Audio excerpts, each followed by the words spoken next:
Solar and wind power are renewable forms of energy, which are non-polluting and economical. Every year, 240 billion kilowatt-hours of electric power are produced worldwide by wind turbines alone. Germany is the second largest user of wind power after the USA. The problem with renewable energy sources is that they don't produce energy consistently, and the energy can't be accumulated or stored. That is, up until now. Solar fuel has solved this problem by converting transient renewable electrical energy into storable natural gas.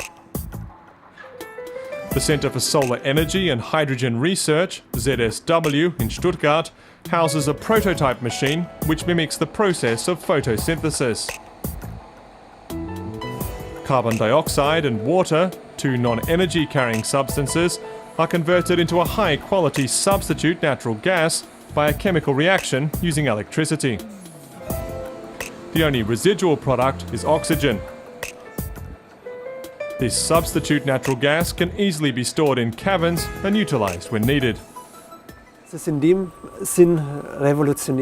definitely a revolution for energy systems, because for the first time ever we've taken a step which hasn't been achieved before. Up until now we've always started with gas and ended up with electricity. Now we've created a completely new situation by turning things around. We already have a huge surplus of electricity, and now we've made it possible to store this surplus of wind energy in the form of gas. That's why you definitely call our concept revolutionary. The chief initiator of this new and revolutionary concept is Gregor Waldstein. He's finally managed to make wind and solar energy storable. What we're left with at the end of this process is nothing but pure premium methane. The problem with integrating renewable forms of energy into our supply, as far as biomass is concerned, is its lack of availability.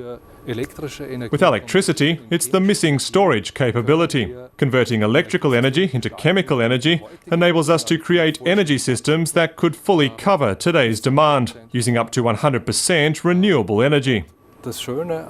The good thing about methane and potential forms of liquid energy is that we already know that they're compatible with our existing energy systems. That gives us the chance to start off on a small scale. Expansion can then take place step by step without excessive investment. If we want to protect the Earth's climate or even approach our emissions targets, new energy solutions have to be found.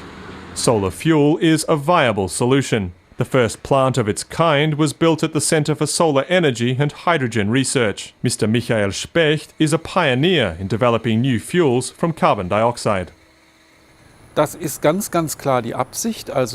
clear intention must be to make use of the large surplus of renewable energy. There are times when wind power plants are being taken offline, simply because the grid can't transport the amount of electricity they produce. We want to make use of this surplus.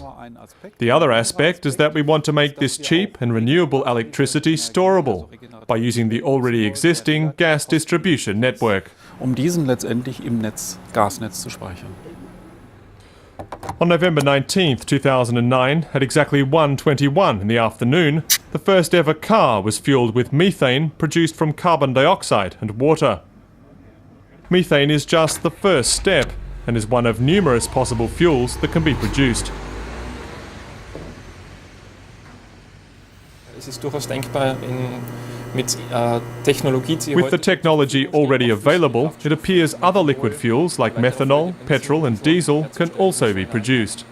If we combine all renewable forms of energy and make use of our new technology in an intelligent way, the resulting guaranteed full supply of renewable energy will fundamentally change the future of energy production. Solar fuel is a technology that makes renewable forms of energy storable using water and carbon dioxide.